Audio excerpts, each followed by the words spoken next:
Good morning friends, मैं अभिजीत कुमार दुबे समृद्धि S के YouTube channel पे आप सभी का हार्दिक स्वागत करता हूं, अभिनंदन करता हूं दोस्तों। तो जैसा कि आप सभी को पता है कि TR3 री एग्ज़ाम का रिजल्ट, रोस्टर, आरक्षण और बैकलॉग, ये सारे मुद्दे एक कौतूहल के मुद्दे बने हुए हैं।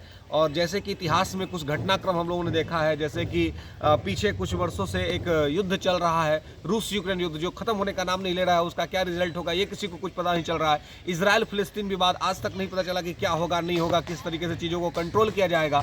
भारत पाकिस्तान संबंध को लेकर के हमेशा एक कौतूहल बना रहता है। ठीक उसी प्रकार से आप ये समझ रहे होंगे कि जिस प्रकार से ये कुछ मुद्दे हैं जो अनसुलझे हैं, जो सुलझ नहीं पा रहे हैं, कुछ इसी प्रकार से स्थिति बन गई है बीपीएससी TRE 3 की। अब बीपीएससी TRE 3 की स्थिति ऐसी बनी है कि रिजल्ट्स कब आएगा, रोस्टर कब तक क्लियर होगा और तमाम चीज़ें कैसे होंगी, आरक्षण क्या रहेगा, ये सब मुद्दे पर विद्यार्थी काफ़ी जो है वो भटकाव महसूस कर रहे हैं। और इसकी वजह से विद्यार्थी, मैं समझ सकता हूँ कि एज अ स्टूडेंट उनके ऊपर क्या बीत रही होगी। लगातार एक आध दो न्यूज़ चलाए जा रहे हैं, जैसे कि अभी एक अबनिक न्यूज़ निकल के सामने आ रहा है कि जो रोस्टर का ये बात हो रहा था कि रोस्टर क्लियर हो गया, और जो लगातार न्यूज़पेपर में आ रहा था, जो कि लगातार कुछ महानुभाव न्यूज़पेपर के कटिंग्स को लगातार बता रहे थे, लगातार दिखा रहे थे कि रोस्टर क्लियर हो गया, अब तो रिजल्ट आने ही वाला है। लेकिन एक बार अब फिर से एक ये सूचना निकल के सामने आ रही है निदेशक माध्यमिक शिक्षा विभाग की तरफ से कि अभी भी रोस्टर क्लियर नहीं हुआ है। 1 to 5 और 6 to 8 का रोस्टर तो क्लियर हुआ है, लेकिन 9, 10 और 11, 12 का रोस्टर अभी भी क्लियर नहीं हुआ है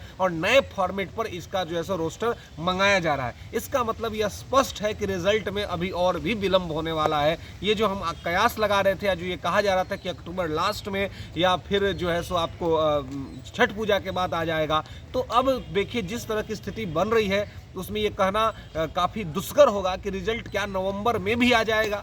ये भी काफ़ी दुष्कर स्थिति होगी, क्योंकि तमाम तरह के मुद्दे अभी भी अस्पष्ट है, क्लियर नहीं है। कभी लगता है कि चीज़ें क्लियर हो गई और कभी लगता है कि चीज़ें क्लियर नहीं हुई है। और ऐसी स्थिति में मैं समझ सकता हूँ कि विद्यार्थियों का अधीर हो जाना, विद्यार्थियों का अपना धैर्य खो देना स्वाभाविक प्रक्रिया है। उनकी स्वाभाविक प्रक्रिया को हम जो है सो स्वीकार करते हैं, लेकिन हाँ, विद्यार्थियों को भी ये चीज़ समझना होगा कि जिस तरीके से आयोग और शिक्षा विभाग के माध्यम से जो सूचनाएं निकल रही हैं, उसी तरह की सूचनाओं को दिखाया जा रहा है। हाँ, लेकिन मैंने पिछले वीडियो में भी कहा था कि जब कोई सूचना निकल के आती है तो तुरंत उस पर इंफॉर्मेशन देने से पहले थोड़ा सा बचना चाहिए और थोड़ा टाइम लेकर के ये देख लेना चाहिए कि उस सूचना की सटीकता कितनी है। अगर जब वो सटीक हो तभी उसको प्रसारित किया जाए और विद्यार्थी भी उसको वैल्यू तभी करे। ये बहुत दिनों से न्यूज़पेपर के कटिंग्स चलाए जा रहे थे कि रोस्टर क्लियर हो गया, रोस्टर क्लियर हो गया, रोस्टर क्लियर हो गया, लेकिन मैंने हमेशा बैकलॉग की बात की है कि बैकलॉग का सीट ऐड होगा, बैकलॉग का सीट ऐड होगा, और अभी तक उस पर भी कुछ स्पष्ट चीज़ें नहीं हो पाई है। लेकिन मैंने जैसे कहा था कि बैकलॉग की सीटें ऐड करने के लिए जो तमाम स्टेटमेंट्स दिए गए थे या जो सारी बातें की गई हैं, या कोर्ट के अंदर में जो अभी भी जो वकील लोग हैं, वो वकील लोगों से जो हमारी बातचीत हुई कि क्या आपको क्या लग रहा है इसमें क्या होगा, उन्होंने कहा कि सर देखिए, अगर ये बैकलॉग ऐड नहीं होता है तो अल्टीमेटली हम इस रिजल्ट को एक्सेप्ट ही नहीं करेंगे। हम अगर बिना बैकलॉग ऐड किए यदि रिजल्ट आता है तो मैटर कोर्ट जाएगा और पूरी बहाली जो है वो क्वेश्चन मार्क लग जाएगा। इसका मतलब ये हुआ कि TR3 की कहानी जो है अभी दूर तक जाने वाली है। अगर रिजल्ट आ भी जाता है तो क्या ये रिजल्ट एग्जीक्यूटेबल होगा, क्या ये रिजल्ट एग्जीक्यूट हो पाएगा? क्योंकि यदि बैकलॉग नहीं जोड़ पाते हैं, ऐसे में बहुत सारे विद्यार्थियों का रिजल्ट नहीं आएगा। वो विद्यार्थी चुप नहीं रहेंगे, वो कोर्ट जाएंगे और कोर्ट में जाकर के वकील साहब लोग तैयार हैं इसके अपील करने के लिए, क्योंकि सरकार ने पहले कहा हुआ है कि मैं बैकलॉग इसीलिए ऐड नहीं कर रहा हूं क्योंकि हम जो है ये मैं सप्लीमेंट्री हम इसलिए नहीं दे रहे हैं क्योंकि हमको बैकलॉग ऐड करना है। तो एक तरफ आप अपना बैकलॉग ऐड कर रहे हैं, ना ही आप सप्लीमेंट्री दे रहे हैं, यानी कि विद्यार्थियों के हित का कोई भी कार्य नहीं हो पा रहा है। ऐसी स्थिति में अगर बिना बैकलॉग ऐड किए रिजल्ट आ भी जाता है तो ये संभव है कि बहुत सारे विद्यार्थी जो है वो कोर्ट चले जाएंगे, और कोर्ट जाने का मतलब ये हुआ कि फिर TR3 का जो रिजल्ट होगा वो क्वेश्चन मार्क के घेरे में आ जाएगा। ऐसी स्थिति में ये पूरा का पूरा कौतूहल का विषय बना हुआ है।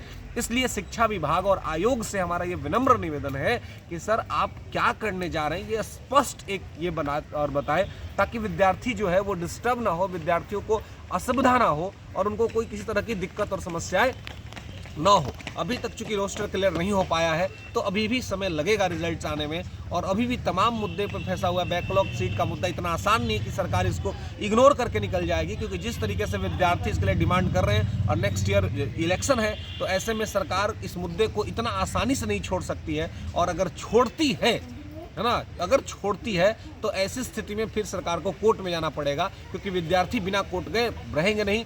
क्योंकि तमाम टीयर 1 और टीयर 2 में हमने देखा कि एक एक नंबर और इन तमाम चीज़ों के वजह से जो है सो रिजल्ट फंस गए और बहुत सारे विद्यार्थी जो है सो सड़कों पे आ गए, और जिनका कि होना चाहिए था उनका नहीं हो पाया एक आध नंबर एज के वजह से। तो ऐसे विद्यार्थियों के लिए सप्लीमेंट्री या बैकलॉग तो बनता है। तो इसलिए इस तरह की चीज़ें जो है सो यहाँ पे टीयर 3 में होना चाहिए। इसलिए मैं विद्यार्थी छात्रों से भी यह विनम्र निवेदन करूँगा कि आप लोग थोड़ी धैर्य आप लोग भी रखें। जिस तरीके से अलग अलग प्लेटफॉर्म पे अलग अलग सूचनाएं चलाई जा रही हैं, तो सूचनाओं को छानने का काम करें और समझने का काम करें कि सूचनाएं कौन सी आपके लिए सटीक है और सही है और ऑथेंटिक है। क्योंकि अब आप तो इस पैरामीटर पे देख ही पा रहे होंगे कि कुछ लोगों ने जो सूचनाएं आपको दी और जिस सूचना पे तुरंत रिएक्शन दे दिया, उस सूचना फॉल्स निकल गई।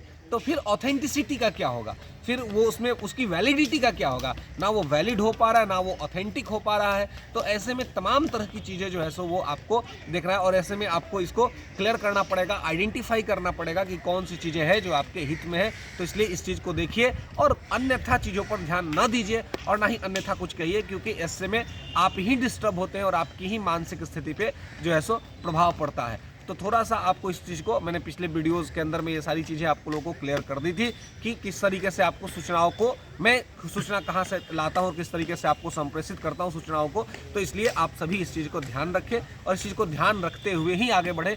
रिजल्ट नवंबर लास्ट तक भी आ जाए तो ये बहुत बड़ी बात होगी। फिलहाल तो इसकी कोई संभावना दिख नहीं रही है, क्योंकि अभी बहुत से मामले पे पेच फंसे हुए हैं। ये कहने की बात है अक्टूबर लास्ट और नवंबर फर्स्ट, लेकिन मुझे नहीं लगता है कि इस समय में आएगा। रिजल्ट नवंबर लास्ट तक या दिसंबर तक भी जा सकता है, ऐसी स्थिति में नहीं। चलो दोस्तों, फिर मिलेंगे अगले वीडियो में। तब तक सुखी रहिए, स्वस्थ रहिए और समृद्धि के साथ समृद्ध रहिए। धन्यवाद।